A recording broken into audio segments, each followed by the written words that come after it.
welcome back to part 5. We were in the middle of quote from the electric Kool-Aid acid test. So here is the rest of that quote. There were moments in the history of film that broke everybody up. One was when they reached Phoenix.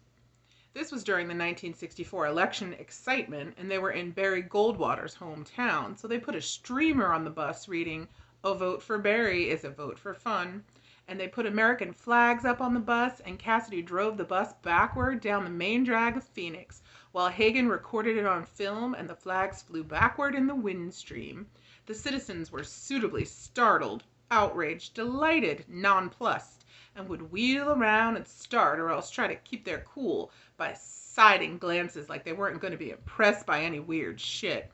And a few smiled in a frank way as if to say, "I'm with you, if only I could be with you," unquote. This trip on the bus further was the group's attempt to create art out of everyday life and to experience roadway America while high on LSD.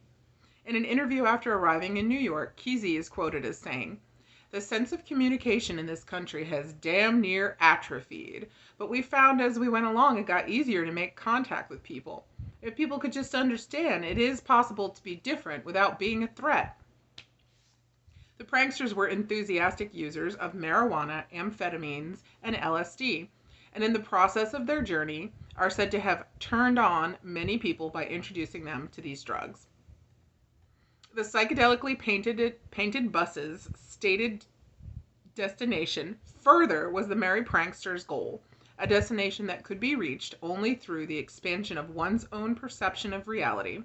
The bus was a physical manifestation of the idea of a psychedelic trip. A huge amount of footage was filmed on 16mm cameras during the trip, which remained largely unseen until the release of the film Magic Trip in 2011.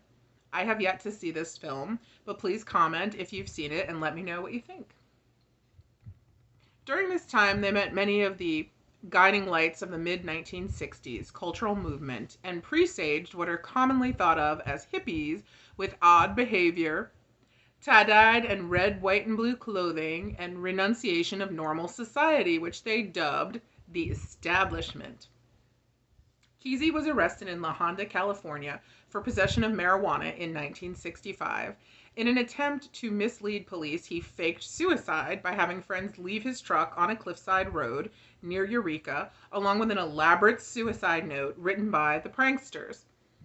Can you imagine faking your own death because you got caught with some cannabis? I mean, this makes me thankful of the big strides we've made regarding cannabis in the US since this time. See my first episode, wink wink.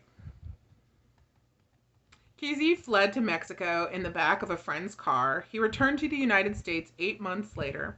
On January 17, 1966, Kesey was sentenced to 6 months to be served at the San Mateo County Jail in Redwood City, California.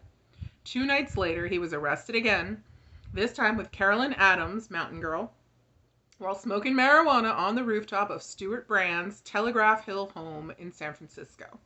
On his release, he moved back to the family farm in Pleasant Hill, Oregon, in the Willamette Valley, where he spent the rest of his life.